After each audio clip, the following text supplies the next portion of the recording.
وعلى آله وأصحابه أولي الصدق والصفاء.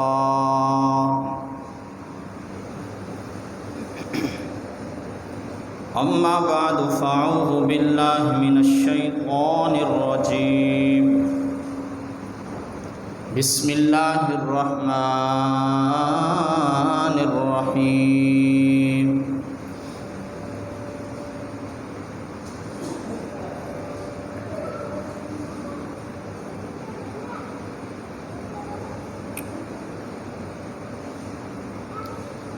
وقال إني ذاهب إلى ربي سيهدين. رب هب لي من الصالحين. فبشرناه بغلام حليم. فقال الله عز وجل في شان حبيبه مخبرا وآمرا: إن الله وملائكته يصلون على النبي يا أيها الذين آمنوا صلوا عليه وسلموا تسلیما. بآواز بلند پڑھی الصلاۃ والسلام علیک یا سیدی یا رسول اللہ. الصلاۃ والسلام علیک یا سیدی یا حبیب اللہ.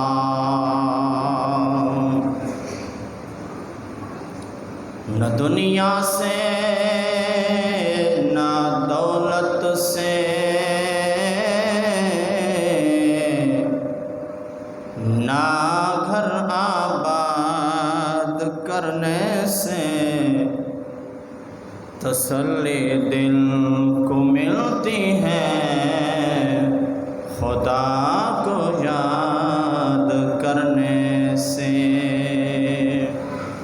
بلغ العلا بکمالہ کشف الدجی بجمالہ حسنت جمیع خصالہ. صلو علیہ وآلہ.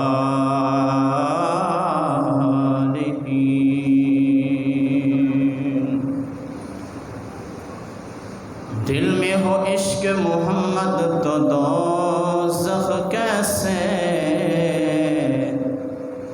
پھر سر حشر یہ رحمت کا لبادہ کیا ہے.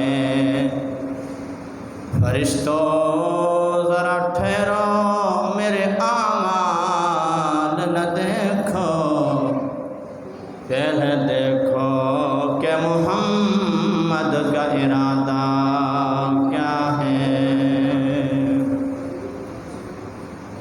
حمد و صلات کے بعد اللہ رب العزت کا کروڑہا کرم ہے کہ مالک ارض و سما نے ہمیں ایک مرتبہ پھر یہ شرف بخشا ہے کہ ہم سب مل کر اس کی مقدس بارگاہ میں جمع ہیں. اللہ اس کے رسول کا ذکر سن رہے ہیں، سنا رہے ہیں، اور اپنے زبانوں سے اس کا ذکر کر رہے ہیں. دعا ہے مالک کائنات اس دن کا صدقہ، چونکہ آج جمعۃ المبارک ہے اور آج عید بھی ہے. ویسے بھی میرے سرکار نے فرمایا کہ جمعے کا دن مومنوں کے لیے عید کا دن ہوتا ہے. اس کے لیے مومنوں کے لیے، ایمان والوں کے لیے جمعہ کا دن عید کا دن ہے۔ اور ایک تو ویسے عید ہے چونکہ جمعہ کا دن ہے، اور پھر آج عید الاضحیٰ کا تیسرا دن بھی ہے۔ حضرت سیدنا ابن عباس رضی اللہ تعالی عنہ آپ سے حدیث پاک مروی ہے، آپ فرماتے ہیں حضور پر نور سرور عالم صلی اللہ علیہ وسلم نے ارشاد فرمایا کہ یکم ذوالحج سے لے کر عید تک، یکم ذوالحج سے لے کر عید تک مالک کائنات ہر نیک عمل کو 700 درجے تک بڑھا دیتا ہے۔ کتنے درجے؟ 700۔ ویسے قرآن پاک کے اندر ہے کہ جس نے ایک نیکی کی، قرآن پاک کا ایک حرف پڑھا، اللہ رب العزت اس کو ہر ایک حرف کے بدلے 10 نیکیاں عطا فرماتا ہے، 10 اس کے درجات کو بلند فرماتا ہے، اور 10 اس کے نامہ اعمال سے گناہ مٹا دیتا ہے۔ تو جو بندہ ایک مرتبہ کہتا ہے اللہ اس کے رسول کے ذکر کرتے ہوئے سبحان اللہ، تو گویا کہ سبحان اللہ کے اندر 9 حرف ہیں، 9 حرف کو جمع کر لیں آپ کہ ہر ایک حرف کی 10 نیکیاں ہیں، تو 90 نیکیاں، 90 گناہ اس کے معاف اور 90 درجات کی بلندیاں عطا ہو جاتی ہیں۔ پھر وہ ہو یہ ایام ہو عید کے، عید الاضحیٰ کے، ذوالحج کا مہینہ ہو، تو پھر فرمایا کہ ایک نیکی 700 درجے تک پہنچ جاتی ہے۔ گویا کہ بندہ ایک نیکی کرتا ہے، اللہ تبارک و تعالیٰ اس کو اس کا ثواب 700 درجے تک بڑا کرتا فرماتا ہے، اس کے 700 گناہ معاف ہو جاتے ہیں، 700 درجات کی بلندیاں ہو جاتی ہیں۔ تو مل کر کہیں سبحان اللہ، کیونکہ یہ بھی ایک اللہ کا ذکر ہے، اللہ کا ذکر ہے۔ یہ زبان پر بہت آسان ہے لیکن ترازو پر بھاری ہے، پتہ نہیں چلتا۔ بندہ ایک مرتبہ سبحان اللہ کہے تو سمجھو اس کو 90 نیکیاں مل گئی۔ اور ہم یہاں بیٹھے کیوں ہیں؟ ہم بھائی اتنا وقت ابھی ہے باقی نماز جمعہ میں، تو ہم گھر بھی تو بیٹھ سکتے تھے نا۔ دراصل جو حضرات آئے ہیں ان کو اللہ اس کے رسول کی محبت کھینچ کر رہی ہے۔ کیوں کہ چلیں آپ مسجد میں، وہاں اللہ اس کے رسول کا ذکر ہوگا، دین اور دین والوں کی باتیں ہوں گی، ہم سنیں گے تو ہمارا ایمان بھی تازہ ہو جائے گا۔ آپ اس لیے آئے نا، آپ کو کوئی پکڑ کے تو نہیں لایا، آپ کو کوئی جو ہے ہانکتے ہوئے تو نہیں لے کے آیا کہ چلیں آپ ادھر کیا کر رہے، نہیں، یہ صرف آپ کے ایمان کا تقاضا کر رہا تھا کہ نہیں یار اذان ہو چکی ہے، اب چلتے ہیں، بقیہ وقت اللہ اس کے رسول کے ذکر میں مشغول کرتے ہیں۔ محبت سے کہیں سبحان اللہ۔ اللہ تبارک و تعالیٰ نے قرآن پاک کے اندر ارشاد فرمایا، وَقَالَ إِنِّي ذَاهِبٌ إِلَىٰ رَبِّي سَيَهْدِينِ۔ جب ایک خاتون، اور خاتون عام نہیں تھی، خاتون اول تھی، بیٹھی تھی، کہنے لگی اے ابراہیم ہماری اولاد نہیں ہے، ایک وقت گزر گیا ہے۔ حضرت جناب ابراہیم علیہ السلام نے فرمایا کہ میں جاتا ہوں اللہ کی بارگاہ میں، انی ذاہب الی ربی، ذاہب میں سے اسم فاعل کا صیغہ ہے، ذاہب میں جانے والا ہوں، جانے والا، انی ذاہب، بے شک میں جانے والا ہوں، الی ربی، اپنے رب کی طرف، سیہدین، قریب وہ ہمیں راستہ دکھا دے گا۔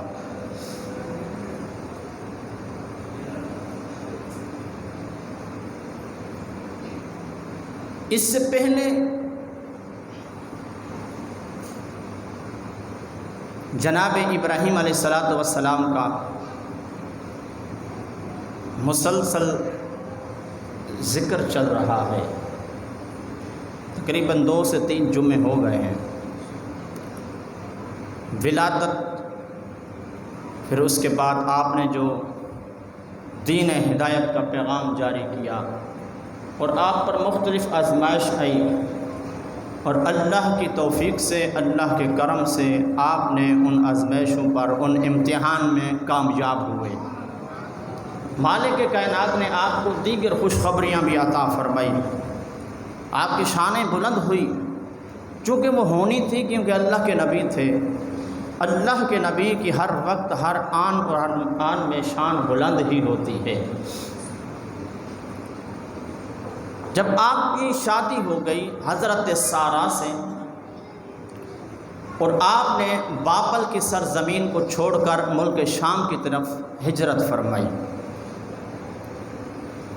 ہجرت کرتے کرتے آپ ایک ایسے جگہ سے گزرے، ایسے شہر سے گزرے، وہاں ایک بادشاہ تھا۔ اس کی نظر جس خوبصورت خاتون پر، عورت پر پڑتی تو وہ اس پر قبضہ کرنا چاہتا، اس سے چھین لیا جاتا اس کو۔ جب حضرت جناب ابراہیم علیہ السلام بابل کی سرزمین سے ہجرت کی تو اس شہر کے قریب پہنچے، تو چونکہ آپ کے ساتھ آپ کی زوجہ محترمہ حضرت سارہ رضی اللہ تعالی عنہا بھی تھی۔ اس کو جب پتہ چلا، اس نے دیکھا، تو مالک کائنات نے حضرت سارہ کو حسن کی نعمت سے نوازا تھا، اس لیے کہ وہ ایک نبی کی بیوی بھی تھی، شانیں یوں بھی بلند تھی، اور آپ بہت ہی پرہیزگار اور متقی تھی، اور کہتے ہیں نا مستجابات دعوات تھی، یعنی جو دعا کرتی تھی مالک اس کی دعا کو فوراً قبول فرما لیتا تھا۔ کیوں؟ کہ اس کی ایک نسبت اللہ کے نبی سے بھی جڑی ہوئی تھی، اس کو جو اصل پاور مل رہا تھا روحانیت کا، وہ وجہ حضرت جناب ابراہیم تھے۔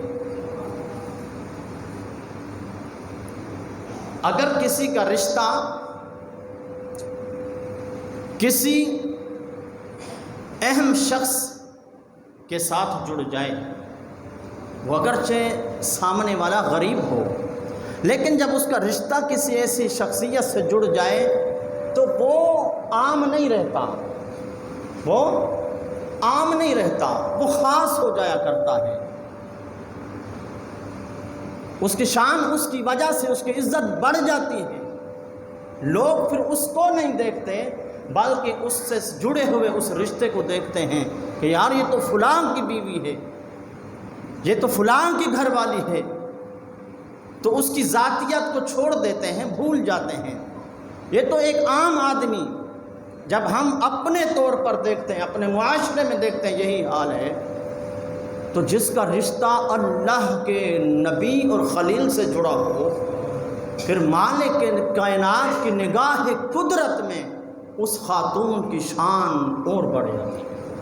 مالک نے اس کو اور نواز دیا۔ بہرحال آپ چلے تو اس بادشاہ نے دیکھا، ظالم نے دیکھا کہ حضرت سارہ بڑی ہی خوبصورت ہے، تو انہوں نے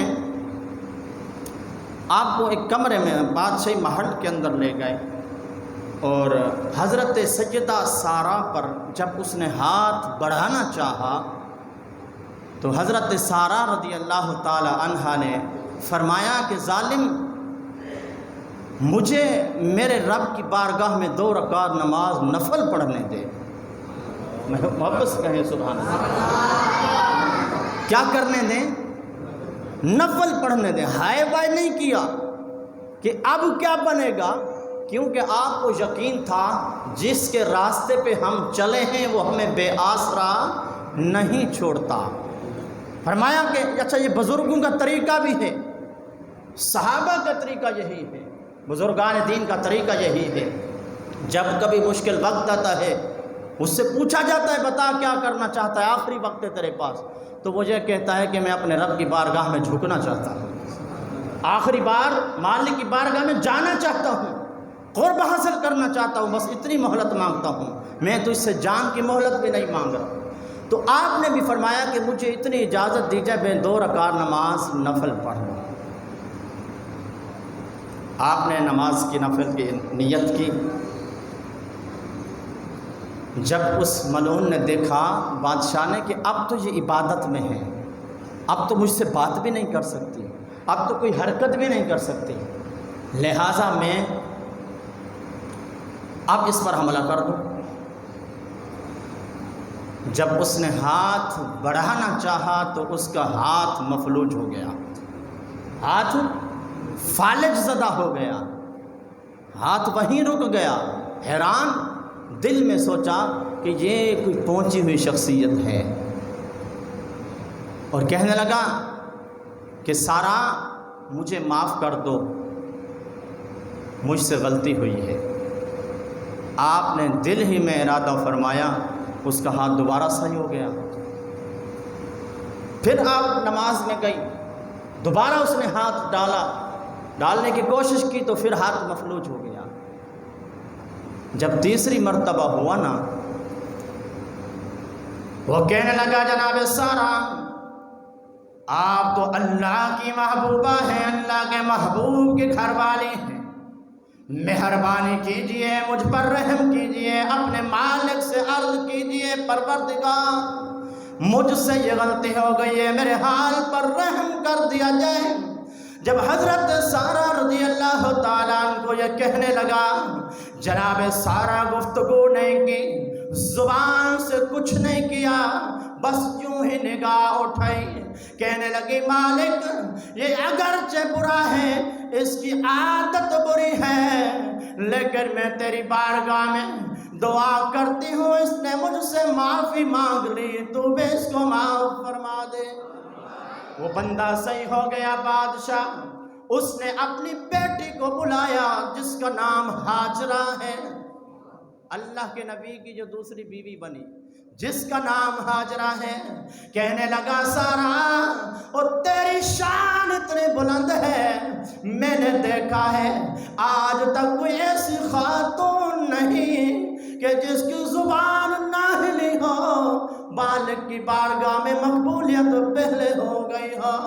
سارا یہ میری بیٹی ہے، چونکہ میں بادشاہ ہوں، میری بیٹی بھی شہزادی ہے، میں تیرا مقابلہ نہیں کرنے لگا، بلکہ بادشاہ کی بیٹی شہزادی کو تیری خدمت میں دے رہا ہوں، جب تک تو رہے گی یہ تیرے جوتے اٹھاتی رہے گی۔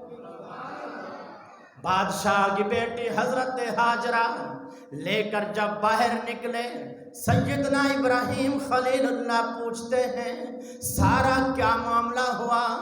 عرض کرنے لگی لجپال مالک نے عزت رکھ لی ہے، جس کے راستے پہ چلے ہیں اس نے جناب والا سہارا دیا ہے، یہ دیکھو ہاجرہ ہے، بادشاہ کی بیٹی ہے، مالک کا کرم دیکھ کر اس نے اس کو ہماری خادمہ بنا دیا ہے۔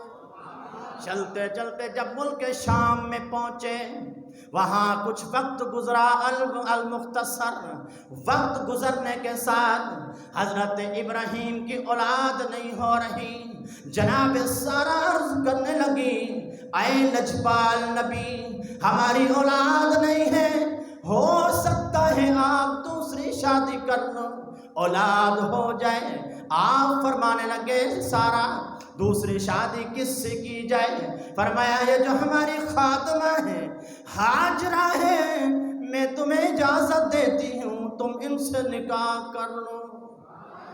اچھا اس وقت عورتیں بھی اچھی تھیں، خاتون بھی اچھی ہوا کرتی تھی، اب بھی اچھی ہیں، لیکن اس وقت کی خاتون وہ خود اجازت دے رہی ہیں کہ اگرچہ آپ کی اولاد نہیں ہو رہی، اولاد ایک اللہ کی ایک بہت بڑی نعمت ہے، تو میں اجازت دیتی ہوں آپ دوسرا نکاح کر لو، اس پہ آپ کا بھی دل ٹھنڈا ہو جائے گا، آپ کے بچے کو دیکھ کے میرا دل بھی ٹھنڈا ہو جائے گا۔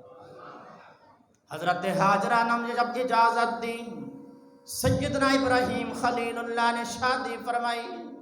کچھ عرصے کے بعد جب حضرت حاجرہ سے جناب اسماعیل علیہ السلام پیدا ہوئے، یہ وہ نبی ہیں جو خود بھی نبی ہیں، محمد مصطفیٰ صلی اللہ علیہ وسلم کے دادا بھی لگتے ہیں۔ آپ کی ولادت ہوئی، حضرت جناب ابراہیم کی محبت مزید بڑھ گئی۔ حضرت حاجرہ سے یہ جناب سارہ کو برداشت نہیں ہوا کہ شادی بھی میں نے کروائی ہے لیکن محبت اس سے زیادہ کرتا ہے۔ یہ عورت کے اندر ایک فطرت تھی۔ حضرت ابراہیم علیہ السلام کی بارگاہ میں عرض کرنے لگی، اے جناب میں یہ برداشت نہیں کر سکتی، مہربانی کرو اس کو کہیں چھوڑ کے جنگل میں آ جاؤ۔ حضرت جناب ابراہیم نے ڈائریکٹ رابطہ کیا پروردگار سے، عرض کی پروردگار یہ کیا کہتی ہے؟ آواز آئی میرے یار، سارا کی مرضی بھی یہی ہے، میں رب کی مرضی بھی یہی ہے۔ یہ سارا اپنی طرف سے نہیں کہہ رہی، اور میں رب کی بھی یہی مرضی ہے۔ اپنے لخت جگر کو لیجئے اور کہیں دور مکہ کی سرزمین پر چھوڑ کے آئیے، بواد غیر ذی زرع، جہاں پانی بھی نہیں، جہاں سنگلانے پتھر پہاڑ ہیں، وہاں چھوڑ کے آئیے، اور راستے میں گفتگو بھی نہیں کرنے، کچھ کہنا بھی نہیں ہے۔ حضرت جناب ابراہیم خلیل اللہ رضی اللہ سلام اللہ علیہ اللہ کے نبی ہیں، جناب اسماعیل کو گود میں اٹھاتے ہیں، ننھا بچہ ہے، منا ہے، اللہ کے نبی بھی ہیں، حسن جمال کے پیکر بھی ہیں، کیونکہ جس کی نسل سے وہ آخر زمان نبی آنے والے تھے، یہ جناب اسماعیل اس کے دادا بننے والے ہیں۔ حسین و جمیل کیوں نہ ہوں، چلتے چلتے جب مکہ کی اس سرزمین پر پہنچے جہاں جنگل ہی جنگل ہے، کچھ کھجوریں لی ہیں، کچھ پانی لیا ہے، جناب حاجرہ کو وہاں چھوڑ کر واپس آنے لگے، چونکہ جناب حاجرہ بھی اللہ کی مشیت کو پہچان چکی تھی، کیونکہ آپ کا رشتہ جب سے جناب ابراہیم سے ہوا، آپ اللہ کے نبی تھے، وہ جان گئی کوئی ذات عام نہیں ہے، یہ خود بھی بڑی اعلیٰ ہے، جو ان کے قدموں میں آ جاتا ہے یہ ان کو بھی اعلیٰ کر دیتے ہیں۔ بولا نہیں، بالآخر جب آپ جانے لگے، عرض کرنے لگی، لجپال مجھے اجازت تو نہیں ہے بولنے کی، لیکن ایک سوال کرتی ہوں، مجھے یہاں جنگل میں چھوڑ کے جا رہے ہو، کس کے سہارے، کس کے کہنے پہ آپ خاموش ہیں؟ جب تیسری مرتبہ فرمایا، عرض کی، لجپال نبی مجھے بتا تو دیجئے۔ اللہ کے نبی نے آسمان کی طرف نگاہ اٹھائی ہے، فرمانے لگے، حاجرہ یہ میری مرضی نہیں ہے، یہ مرضی اس رب کی مرضی ہے۔ آپ نے فرمایا، اچھا اگر اس کی مرضی پہ چھوڑ کے جا رہے ہو تو یہ کھجوریں بھی لے جاؤ، یہ پانی بھی لے جاؤ، وہ جس کی مرضی پہ چھوڑا ہے وہی تو دیکھ رہا، میرے لیے وہ کافی ہے، دیکھ رہا ہے۔ الغرض وقت مختصر ہے، جناب ابراہیم سلام اللہ علیہ چھوڑ کر آ گئے، جب تک وہ کھجوریں اور وہ پانی چلتا رہا اور آپ اس کو کھاتے رہے، پھر ایک وقت آیا کہ کھجوریں بھی ختم ہو گئی، پانی بھی ختم ہو گیا، پانی کے ذرائع بھی نہیں ہیں، پہاڑ اور جنگل ہیں، نوکیلے پتھر ہیں، اس کے علاوہ کچھ نہیں ہیں۔ حضرت جناب اسماعیل علیہ السلام آپ کو شدت پیاس نے تڑپانا شروع کیا، ستانا شروع کیا، چونکہ یہ ایک امتحان تھا۔ کیا تھا؟ امتحان تھا۔ پھر مالک نے اپنے یار کی شان بھی دکھانی تھی، یہ ایک امتحان تھا۔ حضرت جناب حاجرہ نے دیکھا نا تو ماں کی ممتا جو ہوتی ہے نا وہ برداشت نہیں کرتی، اولاد اس کی کیسی بھی ہو، اولاد کیسی بھی ہو، اگر مثال کے طور پر کوئی سفید داڑھی والا بابا بیٹھا ہوا ہے نا ان کی والدہ حیات ہیں، تو ماں سے پوچھو تو ہر وقت اسی، حالانکہ وہ تو اب سفید داڑھی ہو گئی ہے، سب کچھ اس کا اپنا ہے، لیکن اس کے خیال اور اس کے دل و دماغ میں اس بیٹے کی محبت رہتی ہے، خیال یہی رہتا ہے۔ کہیں باہر جاتے ہیں تو جب تک لوٹتے نہیں ہیں دروازے پہ تکتی رہتی ہے ماں، کیونکہ یہ ایک ماں کی ممتا ہے۔ حضرت اگر یہ ایک عام ماں کی ممتا یہ ہو سکتی ہے تو جو ہوں اللہ کے نبی حضرت ہاجرہ اور ان کے بیٹے ہوں اللہ کے نبی سیدنا اسماعیل علیہ السلام، تو پھر ان کی محبت، ان کا حسن و جمال، ان کی اندر کیفیت دل کی کیا ہوگی جب دیکھا کہ بیٹا پیاس کی وجہ سے ان کو پیاس ستا رہی ہے، تو آپ نے ایڑیاں مارنا شروع کی، رونا شروع کیا، زبان نکال رہے ہیں، ماں سے برداشت نہیں ہو رہا۔ ماں نے کہا چلو میں کوشش کرتی ہوں، دیکھتی ہوں پہاڑی۔ آپ گئے ہیں کبھی مدینہ، مکہ پاک، مدینہ پاک کی سرزمین پر؟ جو نہیں گئے اللہ ان کو لے جائے، جو ہو کر آئے ہیں مالک ان کو بار بار لے جائے۔ آپ نے جو گائے ہیں انہوں نے صفا مروہ کی پہاڑی پر دوڑ لگائی ہوگی، کہیں چلا بھی ہوگا۔ یہ کیا ہے؟ در حقیقت یہ وہی جگہ ہے جہاں جناب اسماعیل علیہ السلام لیٹے ہوئے تھے اور ان کی ماں ان کی محبت کی خاطر دوڑ رہی تھی، پانی تلاش کر رہی تھی۔ یہ کوئی فریضہ عام نہیں ہے، بلکہ یہ ایک یاد ہے اللہ کے نبی کی ماں کی، جو رب نے قیامت تک رکھ دی ہے، کہ فرمایا جب تک کوئی حاجی یہاں دوڑے گا نہیں اس کا حج بھی نہیں ہوگا، اس کا حج بھی۔ قرآن کی تلاوت بہت اعلیٰ شان ہے، ایک مقام رکھتی ہے کہ ایک حرف پڑھنے سے 10 نیکیاں ہیں، پھر جو وہاں جا کے کرے تو ایک کے بارے میں 1 لاکھ ہے، ایسا ہے نا، 1 لاکھ ہے، تو شان تو بڑی اعلیٰ ہے۔ نوافل پڑھ لینا تنہائی سے، مالک کے کائنات کے حبیب فرماتے ہیں، حدیث قدسی ہے، جناب حضرت ابو ہریرہ رضی اللہ تعالیٰ عنہ سے مروی ہے، آپ فرماتے ہیں میرے سرکار نے فرمایا کہ جو نوافل تنہائی میں نوافل پڑھ کے میرا قرب حاصل کر لیتا ہے، میں اس کی آنکھ بن جاتا ہوں۔ کون؟ خالق خود فرما رہا ہے، جبکہ وہ آنکھ جسم و جسامت سے پاک ہے، جسم و جسامت سے پاک ہے، مکان و مکانیت سے پاک ہے، مالک کے لیے تصور نہیں کیا جا سکتا۔ تو خود وہ فرما رہا ہے جب وہ بندہ نوافل پڑھ کے میری قرب حاصل کر لیتا ہے میرا، تو میں اس کی آنکھ بن جاتا ہوں جس سے وہ دیکھتا ہے، میں اس کے پاؤں بن جاتا ہوں جس سے وہ چلتا ہے، یعنی وہ طاقت خدا کی ہوتی ہے۔ نوافل کا اتنا ثواب، وہاں یہ نہیں فرمایا کہ اچھا اگر آپ تھکے ہوئے ہیں تو میں یہاں قرآن کی تلاوت کر لیتا ہوں، نہ، فرمایا کچھ بھی ہو جائے تجھے یہاں دوڑنا ہے۔ کیا کرنا ہے؟ اگر کوئی بندہ کہے کہ نہیں جی میں تو اللہ کے نبی کی ماں کی عادت ہے، دوڑی تھی، چونکہ میں تو زیادہ توحید کو ماننے والا ہوں نا، میں تو یہاں کھڑے ہو کے قرآن کی تلاوت کر لیتا ہوں، مجھے ویسے بھی بہت شوق ہے قرآن پڑھنے کا اور چلو پہ جانے کا، نوافل پڑھنے کا، تو میں یہ کر لیتا ہوں۔ فرمایا نہیں، ادھر نہیں، نوافل پڑھنے ہیں حتیم کعبہ میں جا، یہاں دوڑ۔ اچھا مولا میں دوڑ تو نہیں سکتا، میں قرآن بھی نہیں پڑھتا، میں ایسا کرتا ہوں 2 نوافل پڑھ لیتا ہوں۔ فرمایا نوافل وہیں پڑھ، یہاں دوڑ۔ مولا میں دوڑ نہیں سکتا، فرمایا نہیں دوڑ سکتا، جو دوڑ سکتا ہے اس کو کہو کہ وہ آپ کو کندھوں پہ اٹھا کے دوڑے۔ یہاں دوڑنا ہے، یہاں کوئی اور بات نہیں ہے۔ مالک یہ سب کچھ کیوں کروا رہا ہے؟ رب فرماتا ہے یہی تو شان دکھانی ہے کہ میرے پیارے جو ادا کر دیتے ہیں، ہم نے قیامت تک آنے والی نسلوں کے لیے رکھ دیا۔ جب تک دوڑے گا نہیں تیرا حج نہیں ہوگا۔ دوڑنا شرط ہے، تیری کوئی اور یہاں دماغ کی باتیں نہیں چلے گی، تیری ذہانت کی باتیں نہیں چلے گی۔ یہاں ہم نے اپنے پیاروں کی تعظیم کروانی ہے تو کرنی پڑے گی۔ یہ باتیں جا کے پاکستان میں کرنا کہ نبی کی تعظیم کیسی کرنی ہے، مالک نے فرمایا تو نبی کی تعظیم پہ اٹکا ہوا ہے، ہم نبی کی ماں کی ولیہ کی تعظیم تمہیں کروا کے دکھائیں گے۔ کوئی حج کرنے تو آئے گا، تمہیں شوق ہے نا مکہ جانے کا، کہتے ہو مدینے میں کیا رکھا ہے بس مکے میں چلو، فرمایا آ جاؤ، مکے میں ہی صحیح آ جاؤ، ہم تعظیم پھر بھی اپنے یاروں کی کروائیں گے۔ کیا کروائیں گے؟ تعظیم۔ حضرت حاجر نبیہ ہیں؟ نہیں ہیں، ولیہ ہیں، نبی کی ماں ہیں۔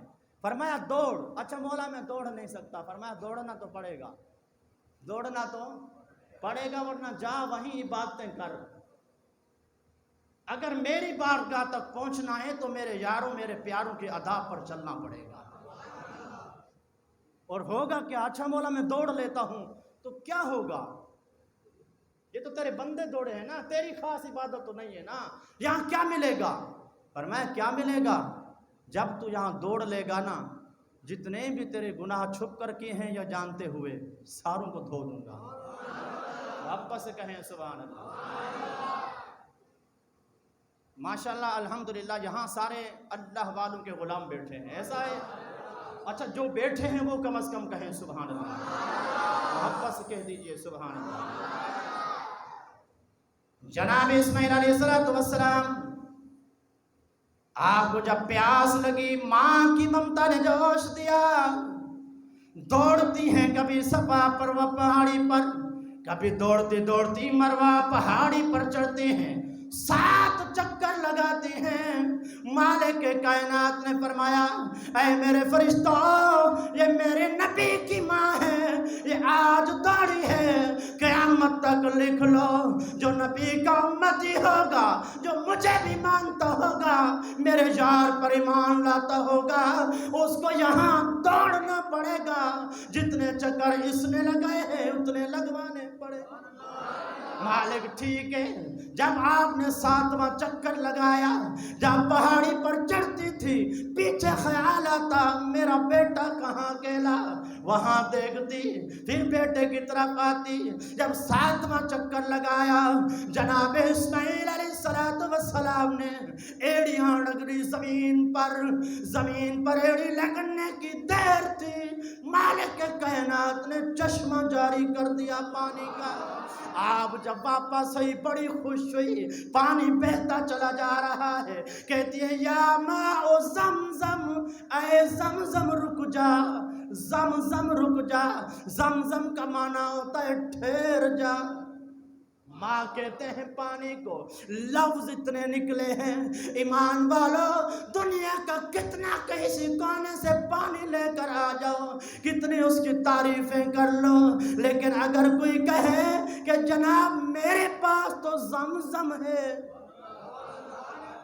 میرے پاس تو اگر کوئی کتنا بڑا اللہ کا ولی تمہیں پانی دم کے دے دے، اس کی عظمت شان اپنی جگہ ہے، رب کا کلام پڑا ہے، لیکن اگر کوئی کہے کہ اس پہ دم تو کچھ نہیں ہے، اس بوتل کے اندر زم ہے، تو آپ کہو گے یار زمزم ہے آپ کے پاس، یار مجھے تھوڑا سا دے دو۔ ویسے شریعت پاک کہتی ہے کہ پانی کو بیٹھ کے پیو، کہتی ہے، قانون ہے شریعت کا، پانی بیٹھ کر پیا کرو۔ فرمایا کہ جب اگر پانی ہو آب زمزم تو پھر کھڑے ہو کر قبلے کی طرف منہ کر پیا کرو۔ مولا یہ کیوں ہے تو پانی، فرمایا پانی ہے، شکل و صورت ایک جیسی ہے، ذائقہ ایک جیسا ہے، لیکن یاد رکھنا جس طرح ہر آدمی ہر بندہ ایک جیسا نہیں ہو سکتا، شکل و صورت ایک جیسی ہوتی ہے، لیکن وہ پانی میں فرق یہ ہے وہاں میرے یار کے قدم لگے ہیں، یہاں ویسے نکلا۔ کھڑے ہو کر کیوں؟ فرمایا اس لیے یہی تو بتانا ہے کہ لوگ کہیں گے کھڑے ہو کر جمعے کے بعد مصطفیٰ پر صلاۃ و سلام پڑھنا یہ تعظیم ہے لہذا شرک ہے۔ فرمایا تم تو سلام پڑھنے کو شرک کہہ رہے ہو، آ جاؤ مکہ میں تمہیں بتاتا ہوں کہ کیا شرک ہوتا ہے۔ فرمایا کہ وہ پانی زمزم پینا ہے۔ مولا یہ پانی یہ کھڑے ہو کر کیوں؟ فرمایا میرے یار کے قدموں میں لگنا ہے، اس کی بھی تعظیم کروانی ہے، کھڑے ہو کر تعظیم، فرق بتانا ہے کہ وہ عام پانی ہے اور یہ نبی کے قدموں سے لگا ہے۔ محبت سے کہیں سبحان اللہ، محبت سے کہیں سبحان اللہ۔ بات سمجھ میں آ رہی ہے؟ کسی کو اعتراض ہو تو میں حاضر ہوں، میں جانے والا نہیں ہوں، میں بھاگنے والا نہیں ہوں، الحمدللہ۔ آ جائیں میدان میں، کوئی بھی مسئلہ ہو کسی طرح کا بھی ہو، ہم حاضر ہیں، لیکن خالی باتیں نہیں کریں، کسی کی سنی سنائی پہ نہیں جائیں۔ یہاں تو اگر برادری کا ایک بڑا کہیں چلا جائے تو پیچھے لائن لگ جاتی ہے کہ وہ جو چلے گئے ہیں. ہم نے برادری کو نہیں دیکھنا بھائی، ہم نے اسلام کو دیکھنا ہے. ہم نے برادری کو دیکھ کے کلمہ نہیں پڑھا، ہم نے مصطفیٰ کی شان کو دیکھ کے کلمہ پڑھا ہے.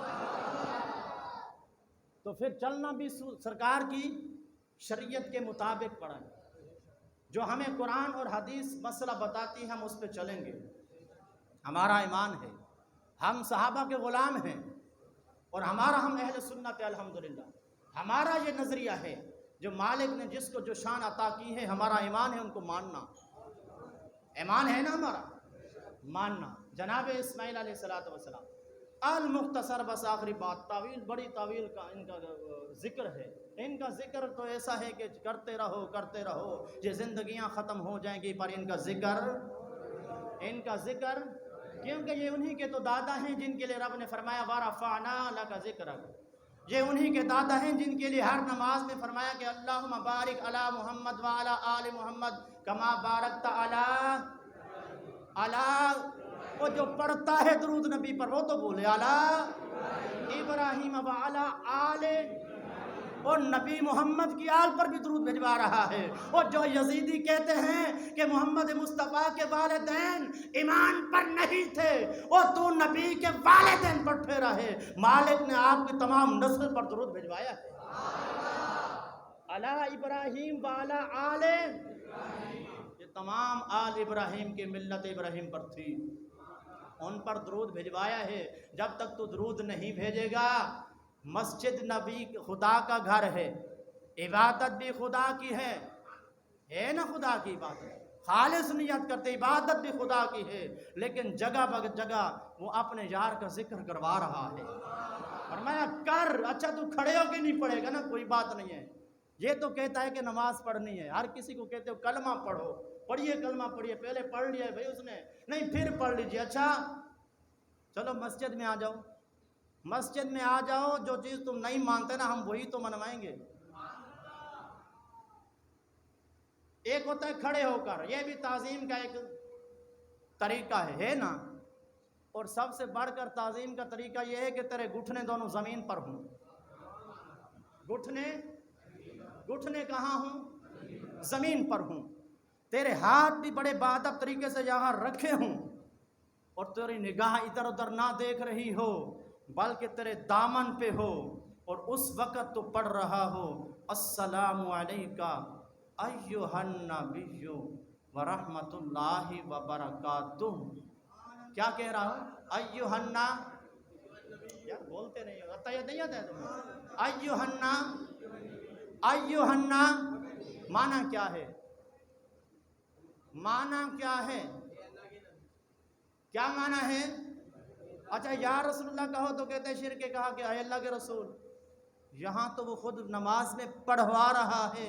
اے نبی، حضرت عبداللہ بن مسعود فرماتے ہیں جب تم اتحیات پڑھ رہے ہو نا، تمہارا یقین کیا ہو، تمہارا ایمان کیا ہو کہ میرے سرکار میرے سامنے ہیں، میرے حضور میرے سامنے ہیں، میں سرکار کی بارگاہ میں حاضر ہوں، اور اس وقت سلام عرض کر رہا ہوں ایھا النبی، اے میرے محبوب آپ پر سلام ہو، آپ پر سلام ہو. اگر یہاں شرک نہیں تو وہاں بھی نہیں. اندر نماز کے اندر شرک نہیں ہے، نماز کے باہر کیسے ہو جائے گا؟ محبت سے کہیں، بات سمجھ میں آ رہی ہے؟ نہیں بولے نہیں، کوئی بات نہیں ہے بھائی. یہ علم دین جو ہوتا ہے نا، اور محبت کی جو باتیں ہوتی ہیں نا، یہ کوئی سبزی نہیں ہے، بلکہ اب کی مثال دے دو، لوڈ شیڈنگ نہیں ہے، گوشت نہیں ہے فریج میں خراب ہو جائے گا. یہ اس کو جتنا بھی جہاں تم نہیں سنو گے تو کہیں اور سنا دیں گے. سن یہ سودا ایسا ہے، اس سودے کو لینے والے دیوانے بہت ہیں. محبت سے کہیں سبحان اللہ. اللہ کے نبی کھڑے ہیں، بڑھتے رہے. تنہا ماں اپنی ماں کی ممتا کی سائے میں پل رہے ہیں.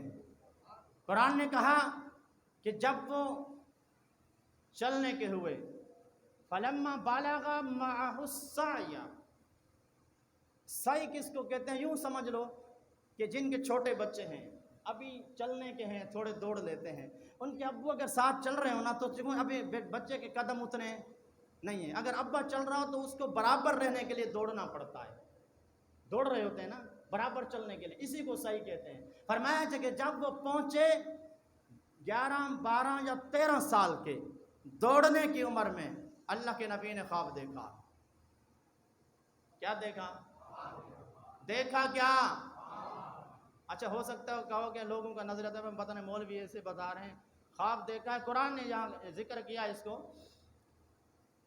قال یا بنی انی ارا فی المنام، کہا کہ اے بیٹے میں نے دیکھا ہے نیند میں۔ اچھا ابا کیا دیکھ لیا؟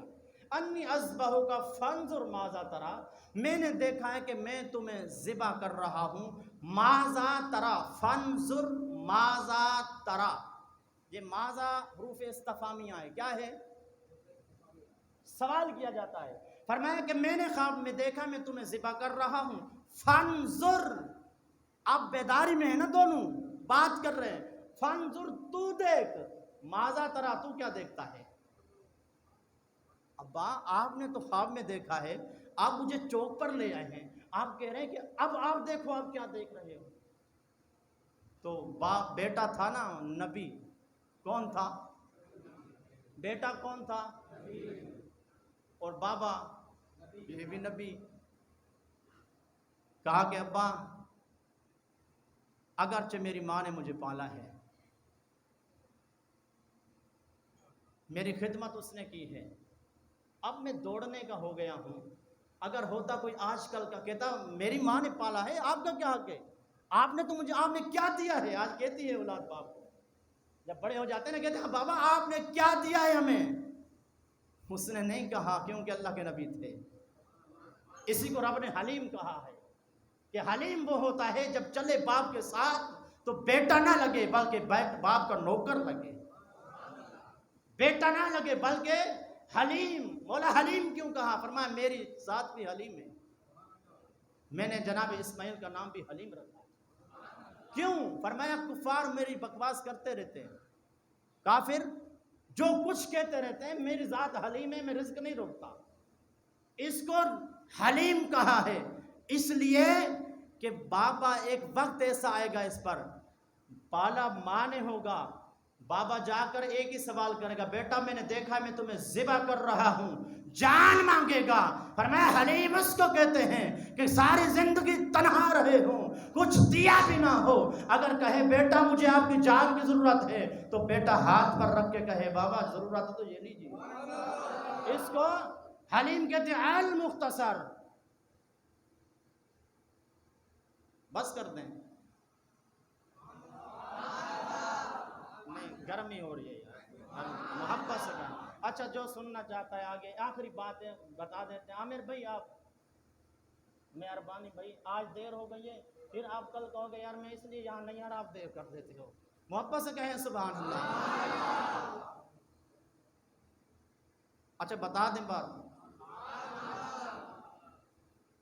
یقین مانیے بہت جگہوں پہ جاتے ہیں، بہت ساری جگہوں پہ جاتے ہیں، لیکن اس ایریے کے اندر جو حق ادا نبی کے ذکر کا سننے کا ادا کرتے ہیں یہی لوگ کرتے ہیں۔ محبت سے کہیے سبحان اللہ۔ اچھا جب دوڑنے کے ہوئے چلے، بابا میں نے خواب دیکھا، بابا نے خواب دیکھا کہ میں ذبح کر رہا ہوں۔ حضرت جناب ابراہیم علیہ السلام جب تشریف لے گئے، کہا کہ ہاجرہ میرے بیٹے کی تیاری کرو۔ حضرت ہاجرہ نے پوشاک پہنائی، غسل کرایا، خوشبو لگئی، پوچھتے ہیں اماں کہاں تیاری ہے؟ فرمانے لگے تیرے بابا کی آج دعوت ہے، دعوت پہ جانا ہے۔ حضرت ابراہیم خلیل اسماعیل علیہ السلام بڑے خوش، آپ نے فرمایا ہاجرہ ایک چھری اور رسی بھی تیار کر لیجئے۔ آپ نے چھری رسی اٹھائی، بیٹا پیچھے پیچھے چلتے چلتے جب اس وادی میں پہنچے ہیں، وادی میں پہنچتے پہنچتے شیطان آ گیا راستے پر، کہنے لگا ابراہیم یہ کیا کرنے لگے ہو، یہ کیا کرنے لگے، ایک خواب ہی تو دیکھا ہے، آپ نیند کے عالم میں تھے، آپ نے فرمایا لئین اور دور ہو جا، یہی تو فرق ہے، اگر بندہ دیکھے تو خواب رہتا ہے، نبی دیکھے تو رب کا کلام ہوتا ہے، بندہ دیکھے تو خواب ہوتا ہے۔ آج لوگ کہتے ہیں، وہ بگڑے ہوئی نسلوں والے کہتے ہیں نبی اور ہم ایک جیسے ہیں، میں کہتا ہوں ظالمہ، وہ تیرا سونا نبی جیسا نہیں، تیرا ہونا کیسے ہو سکتا ہے؟ تم سوئے تو تجھے خواب میں کبھی گدھے نظر آئے، کبھی کتے نظر آئے، نبی سو جائے تو رب کا دیدار ہوتا ہے، اور تیرا خواب نبی کے خواب جیسا نہیں، تو نبی کی ذات جیسا کیسے ہے؟ جبرائیل امین شیطان آتا ہے، جا کر کہتا ہے جناب ہاجرہ کے پاس، ہاجرہ تمہیں پتہ نہیں ہے جناب ابراہیم کہاں جا رہے ہیں؟ فرمایا بتاؤ کہاں جا رہے ہیں؟ تیرے بیٹے کو، تیرے لخت جگر کو ذبح کرنے جا رہے ہیں۔ فرمایا ایسا نہیں ہو سکتا، کہنے لگے ہو سکتا نہیں، پر اس کا یہ کہنا ہے کہ اس کو رب نے کہا ہے۔ جناب ہاجرہ قربان جائیے ایسی ماں پر، فرمانے لگی لئین دور ہو جا، اگر میرے رب نے کہا ہے، یہ تو ایک اسماعیل کیا، اگر ہوں کروڑوں تو پھر میں اس کی ذات پر نثار کر دوں۔ شیطان کا کام نہیں بنا، جناب ابراہیم نے بھی کنکر اٹھا کر مارا، ہاجرہ نے کنکر اٹھا کر مارا، پتہ چلا جو نبی کی عزت پر تعظیم سے روکنا چاہتا ہے، اس لئین کو کنکر مارے جاتے ہیں۔ جناب اسماعیل کے پاس آیا، دو جگہ کام نہیں ہوا اس کا، کہنے لگا اسماعیل اور تو بچہ ہے، تمہیں پتہ ہے بابا تمہیں کہاں لے کے جا رہے ہیں؟ فرمانے لگے نانا بتاؤ، کہا کہ تمہیں ذبح کرنے جا رہے ہیں۔ کہا کیسے؟ کہا کہ اس نے خواب دیکھا ہے اور کہا ہے کہ رب کی طرف سے حکم ہے۔ فرمانے لگے جا تو میرے راستے سے دور ہو جا، میرا بابا کاٹنا چاہتا ہے، رضا رب کی ہے تو یہ ایک اسماعیل کی جان ہے، اگر کروڑوں ہوں تو فدا کر دوں۔ کیا کر دوں؟ فدا کر دوں۔ کنکر مارے جاتے ہیں، کنکر جو حاجی گئے ہیں ان کو پتہ ہے۔ اچھا جناب ابراہیم کو تو شیطان دکھا تھا، عامر بھائی اچھا محسوس نہیں کرنا کہ بار بار میرا نام کیوں لے رہے ہیں؟ اچھا ٹھیک ہے ٹھیک ہے ٹھیک ہے۔ جناب ابراہیم کو دکھا تھا، شیطان دکھا تھا نا، جناب اسماعیل کو بھی دکھا تھا، اور حضرت ہاجرہ کے سامنے بھی آیا تھا تو انہوں نے کنکر مارے۔ اس کے بعد ہزاروں کروڑوں لاکھوں حاجی گئے ہیں، جاتے ہیں جاتے رہیں گے، پوچھ لیجئے جناب آپ کو دکھائے؟ آپ کو وہ شیطان دکھائے؟ کہا نہیں۔ کیوں مارتے ہیں؟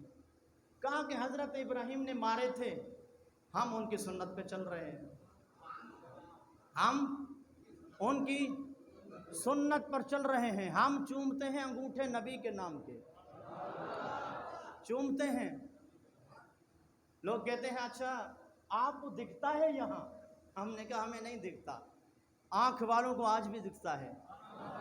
کیوں چومتے ہو؟ فرمایا ایک پہلی بات تو حضرت ابراہیم حضرت آدم نے چومے، ان کو دکھا تھا؟ ہم نے کہا دکھا تھا، ان کو دکھا تھا تو آپ نے چوم لیا۔ دوسرا فرمایا دوسرا میرے سرکار مسجد نبوی میں اقامت ہو رہی تھی، جناب بلال اقامت تکبیر جس کو ہم عام طور پہ کہتے ہیں وہ کہہ رہے تھے، جب اس نے کہا اشہد ان محمد رسول اللہ، جناب صدیق اکبر صداقت کے تاجدار نے چومے۔ ہم تو ان کی سنت ادا کر رہے ہیں، اگر تمہیں وہاں دکھتا ہے تو پھر ہم بھی بتا سکیں گے تمہیں کہ ہمیں بھی دکھتا ہے، اور جب تمہیں وہ نہیں دکھتا تو ہم بھی محبت میں ہی کر رہے ہیں۔ دعا ہے مالک کائنات ہمیں نیک عمل کی توفیق عطا فرمائے۔ لہذا